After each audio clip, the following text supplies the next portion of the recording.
નમસ્કાર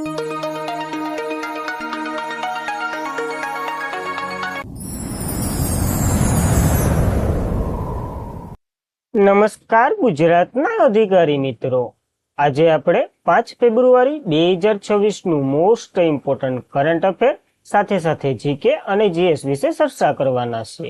તો ખાસ કરીને ચેનલ ઉપર નવા હોય તો ચેનલને સબસ્ક્રાઇબ કરી લેવી, વિડીયો પસંદ આવે લાઈક કરવો અને તમારા મિત્રો સુધી અવશ્યથી શેર કરી દેવો. તો ચલીએ આજના ઇમ્પોર્ટન્ટ ક્લાસની આપણે શુભ શરૂઆત કરી દઈએ. તો 16.50% સાથે નવીનીકરણ ઉર્જા ક્ષમતામાં ભારતનું કયું રાજ્ય અગ્રેસર છે? તો ટકાવારી ખાસ કરીને યાદ રાખવી, કારણ કે આ મોકો અથવા તો આ હાસિલ ગુજરાતે કર્યું છે. તો આપણે ઇમ્પોર્ટન્ટ ગણાય આ પ્રશ્ન, યાદ રાખવો, મોસ્ટ ઇમ્પોર્ટન્ટ છે. ગુજરાત નવીનીકરણ ઉર્જા ક્ષમતામાં ભારતમાં સૌથી મોટા યોગદાન તરીકે ઉભરી આવ્યું છે, જે રાષ્ટ્રીય કુલ ઉત્પાદનમાં 16.50% હિસ્સો ધરાવે છે. ડિસેમ્બર 2025માં રાજ્યની જે સ્થાનિક નવીનીકરણ ઉર્જા ક્ષમતા 42.581 ગીગાવોલ્ટ સુધી પહોંચી ગઈ હતી, જે ગુજરાતને સ્વસ્થ ભારત ઉર્જા સંક્રમણમાં મોખરે રાખ્યું છે. ટૂંકમાં રિન્યુએબલ એનર્જીમાં ગુજરાત બધા રાજ્યોમાં મોખરે છે, એટલું યાદ રાખવાનું. તેનું લાંબા ગાળાનું આબોહવા પ્રતિબદ્ધ તરફ એક દેશનો માર્ગને મજબૂત બનાવે છે ગુજરાત, તો યાદ રાખવું. અને મુખ્યમંત્રી ભૂપેન્દ્ર પટેલના નેતૃત્વ હેઠળ ગુજરાત કુલ સ્થાપિત નવીનીકરણ ઉર્જા ક્ષમતાની વાત કરીએ તો પવન ઉર્જા ક્ષમતામાં ભારતના તમામ રાજ્યોમાં ગુજરાત પ્રથમ નંબરે છે.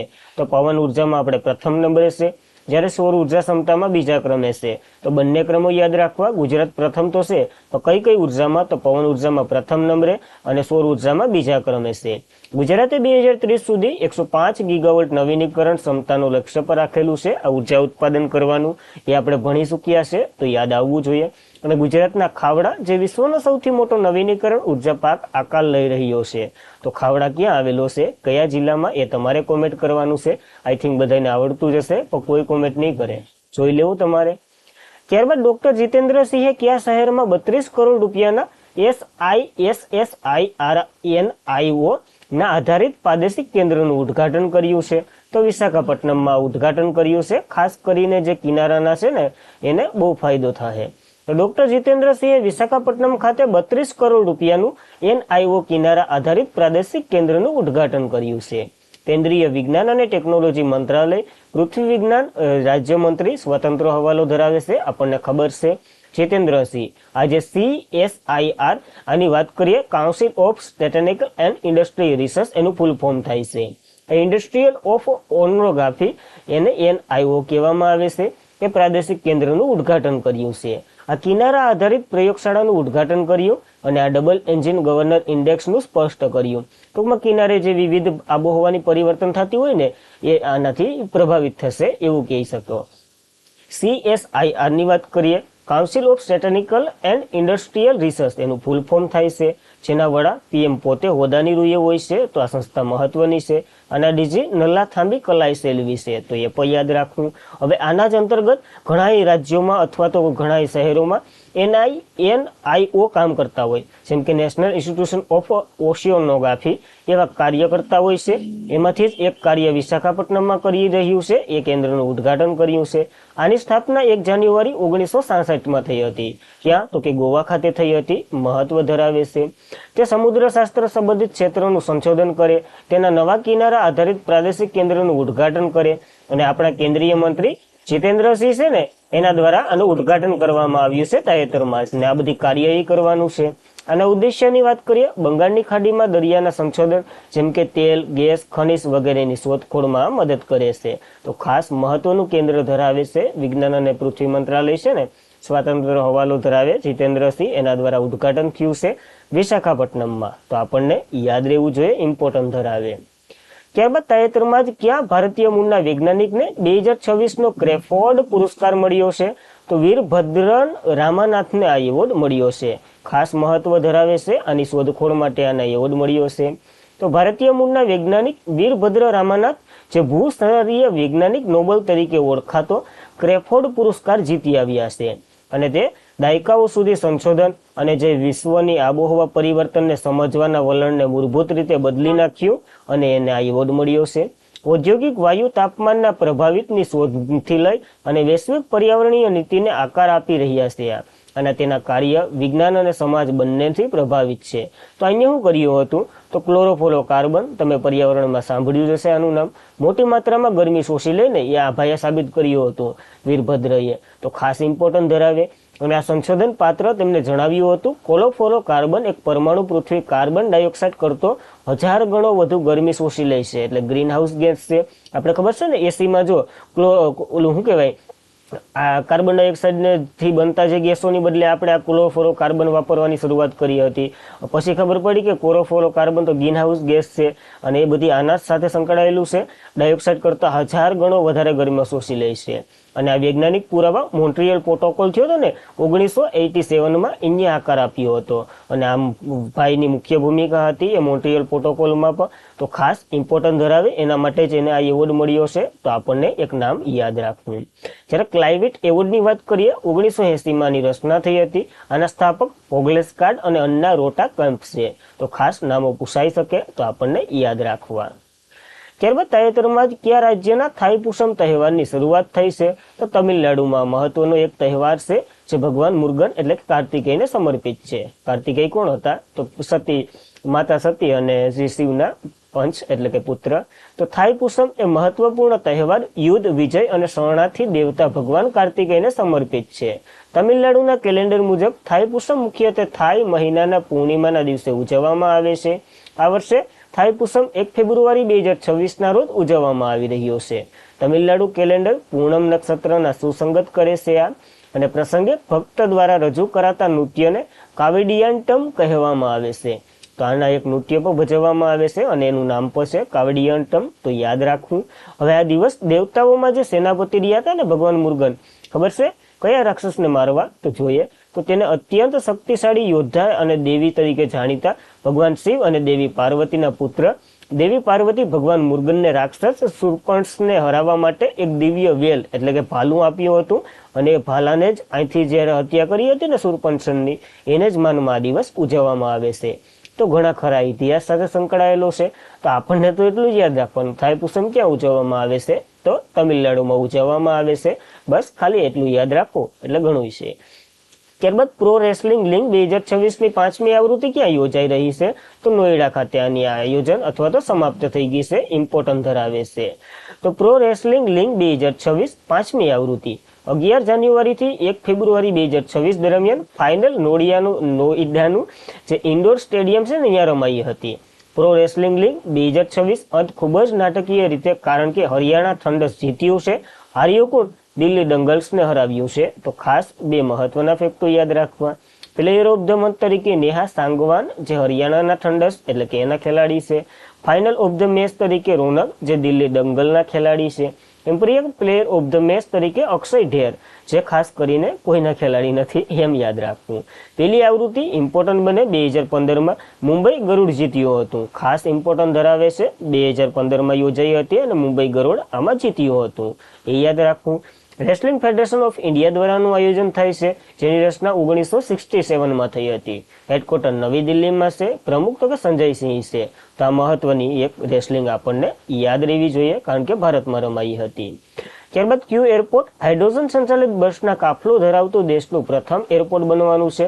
સ્ટાર કરજો આ પ્રશ્ન ઇમ્પોર્ટન્ટ છે. કોચીન જે કેરળમાં આવેલું છે ને એરપોર્ટે એક કરાર કર્યા છે જેના અંતર્ગત જે ટ્રેનમાં જો બધી માલ સામાનને પહોંચાડવા અને યાત્રીઓને પહોંચાડવા બધી બસો રાખી હોય ને એ બસો બધી હવે હાઇડ્રોજન સંચાલિત હશે એવું કીધું છે. તો કોચીન આંતરરાષ્ટ્રીય વિમાન મથક દેશનું પ્રથમ એરપોર્ટ બનવા જઈ રહ્યું છે જે મુસાફરી પરિવર્તન માટે હાઇડ્રોજન સંચાલિત બસોનું સંચાલન કરશે. ગયા રવિવારે કોચીન ઇન્ટરનેશનલ એરપોર્ટ લિમિટેડ અને કેરળ હાઇડ્રોજન વેલી ઇનોવેશન કલ્ચર આ બંને વચ્ચે કરાર થયા છે અને આના અંતર્ગત જ આ નિર્ણય લેવામાં આવ્યો છે. તો આ કામગીરી 12 મહિનાની અંદર પૂરું કરવાની આ વાત કરેલી છે અને બસોની માલિકી CIAL ની પાસે રહેશે. તો ખાસ ઇમ્પોર્ટન્ટ ધરાવે છે. પ્રાઇવેટ કંપની પાસે રહે એટલે થોડીક સારી એવી કન્ડિશનમાં રહે એવું માનવામાં આવે છે. તો આ ઇમ્પોર્ટન્ટ માહિતી આપણને યાદ રાખવી ઇમ્પોર્ટન્ટ બને છે. તો કયા રાજ્યના મુખ્યમંત્રીએ નાના વ્યવસાયિકો માટે વોઇસ આધારિત બિલિંગ એજન્ટ પીલું AI લોન્ચ કર્યું છે? તો આંધ્રપ્રદેશના CM નામ શું છે? તો કે એન ચંદ્રબાબુ નાયડુએ આ શરૂઆત કરી છે. ખાસ ઇમ્પોર્ટન્ટ છે. મુખ્યમંત્રીએ નાના વ્યવસાયિક માટે વોઇસ આધારિત બિલિંગ એજન્ટ પીલું નામે લોન્ચ કર્યું છે.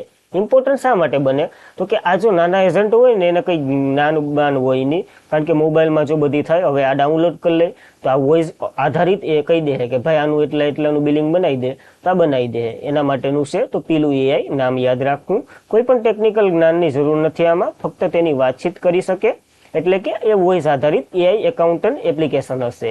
આ અંગ્રેજી, તેલુગુ, કન્નડ અને હિન્દી ભાષામાં અવેલેબલ હશે. તો આપણને ખાસ યાદ રાખવું, પીલું એઆઈ આંધ્રપ્રદેશ સરકાર દ્વારા રજૂ કરવામાં આવ્યું છે નાના ઉદ્યોગો માટે.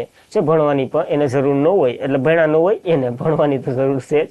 ત્યારબાદ ગુજરાત કેબિનેટે બુધવારે કયા જિલ્લાના હાઈવેને હાલ 4 લેન ધરાવે છે અને 8 લેન કોરિડોર પહોળો કરવાનો પ્રસ્તાવને મંજૂરી આપી દીધી છે. તો અમદાવાદથી જે મહેસાણા વચ્ચે આવેલો છે ને હાઈવે, એને આ મંજૂરી આપી દીધી છે. ખાસ ઘણું એવું બજેટ બહાર આવ્યું છે. તો ગુજરાત કેબિનેટે બુધવારે અમદાવાદ મહેસાણા હાઈવે હાલ જે 4 લેનથી 8 લેન કોરિડોર પહોળો કરવાના પ્રસ્તાવને મંજૂરી આપી દીધી. આ અપગ્રેડ હાઈવે બાજુ 7 મીટર પહોળો થશે અને સર્વિસ રોડ પણ હશે. 51 કિલોમીટર પહોળો કરવામાં આવશે અને આના માટે પ્રોજેક્ટ 2630 કરોડ રૂપિયા અંદાજિત ખર્ચ છે એવું માનવામાં આવ્યું અને ટેન્ડર પ્રક્રિયા 2 વર્ષની અંદર પૂર્ણ કરે એવી અપેક્ષા ધરાવે છે. તો યાદ રાખવું, અમદાવાદ મહેસાણા હાઈવે હાલ દરરોજ 1 લાખથી વધારે વાહનો ટ્રાફિકોનું ઓલું કરી રહ્યો છે, મુશ્કેલી અનુભવી રહ્યો છે. તો એના માટે જ આ નિર્ણય લેવામાં આવ્યો છે આપણી કેબિનેટ દ્વારા.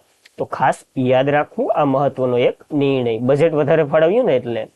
ત્યારબાદ કયું રાજ્ય જે યુએવી ટેસ્ટ અને ઇનોવેશન કોરિડોર વિકસાવશે?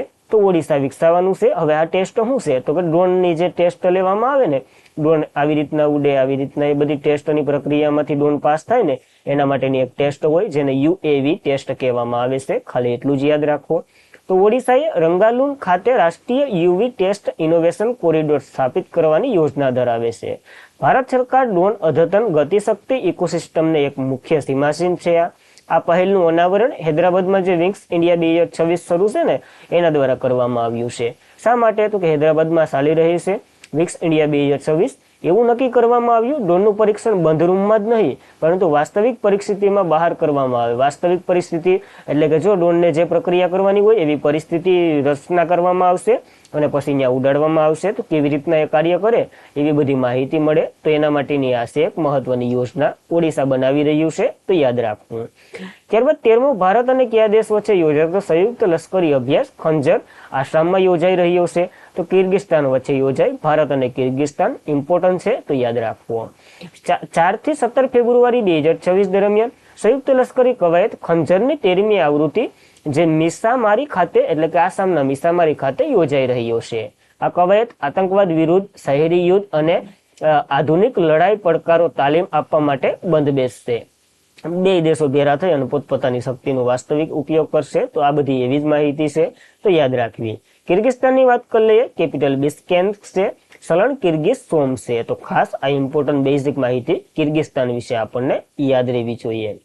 ત્યારબાદ તો કે ભારત એશિયન રાઇફલ અને પિસ્તોલ શૂટિંગ ચેમ્પિયનશિપ 2026 નું આયોજન કરી રહ્યું છે. તો Asian rifle pistol shooting championship 2026 જે 2 ફેબ્રુઆરીના રોજ નવી દિલ્હીમાં શરૂ થઈ. કિરણ જે સિંહ શૂટિંગ રેન્જ છે ને ત્યાં શરૂ થઈ. ક્યાં? નવી દિલ્હીમાં. આ ઇવેન્ટ 2 અઠવાડિયા સુધી ચાલવાની છે. એશિયાભરના જે શ્રેષ્ઠ ખેલાડીઓ આમાં ભાગ લેવાના છે. ઇવેન્ટ 10 મીટર, 25 મીટર, 50 મીટર વગેરે રાઇફલ આમાં ભાગ લેશે અને 17 દેશોના ખેલાડીઓ આમાં ભાગ લેવાના છે. તો નવી દિલ્હીમાં યોજાઈ રહી છે. તો આપણને એક મહત્વની એક ઇવેન્ટ યાદ રાખવી ઇમ્પોર્ટન્ટ બને છે. અને આજના માટે એટલું જ હતું. ખાસ કરીને મિત્રો વિડીયો પસંદ આવ્યો હોય લાઈક કરો, તમારા મિત્રોને શેર કરો. ચેનલ ઉપર નવા હોય તો અવશ્યથી સબસ્ક્રાઇબ કરી લો. બસ આજના માટે એટલું જ હતું. હવે કાલનું રિવિઝન કરી લઈએ પછી આપણે છૂટા પડીએ. તો વિશ્વ જલ પ્રાવિત્વ દિવસ 2026 એટલે કે વેટલેન્ડ દિવસ 2 ફેબ્રુઆરીએ મનાવ્યો છે. સાલવારી કઈ હતી કોમેન્ટ કરી દો, તમારે કરવાની છે.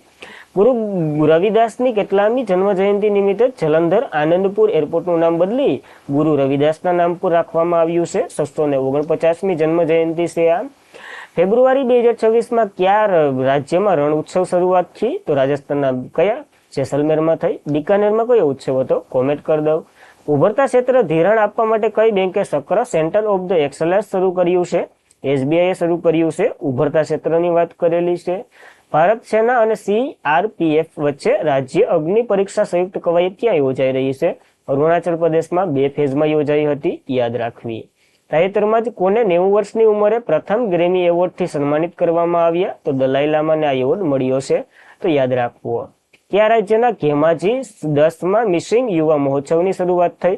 તો આસામના ઘેમાજીમાં શરૂઆત થઈ. આપણા મોટા ભાઈ અહીંયા હાજરી આપી રહ્યા છે.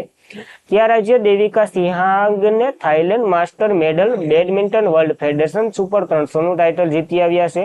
હરિયાણાના છે, ત્યાંથી ટાઇટલ લઈ આવ્યા, તો આપણને યાદ રાખવા પડશે. ઋષુમાં ઓરેન્જ ફેસ્ટિવલ મુખ્યત્વે કયા રાજ્યમાં ઉજવવામાં આવે છે? નાગાલેન્ડમાં ઉજવવામાં આવતો મહત્વનો ફેસ્ટિવલ છે, તો યાદ રાખવો. અને આજના માટે એટલું જ હતું. ખાસ કરીને મિત્રો વિડીયો પસંદ આવ્યો હોય લાઈક કરો, તમારા મિત્રોને શેર કરો. ચેનલ ઉપર નવા હોય તો અવશ્યથી સબસ્ક્રાઇબ કરી લો. પીડીએફ, સ્ટડી મટીરિયલ વગેરે હમણાં જો સીસીની ભરતી બહાર પડી તો એનું નોટિફિકેશન આપણી ચેનલ ઉપર નાખી દીધું, તો આવી જ માહિતી સાથે અવશ્યથી સબસ્ક્રાઇબ કરી લેવી. આજના માટે એટલું જ હતું. જય હિન્દ, જય ભારત.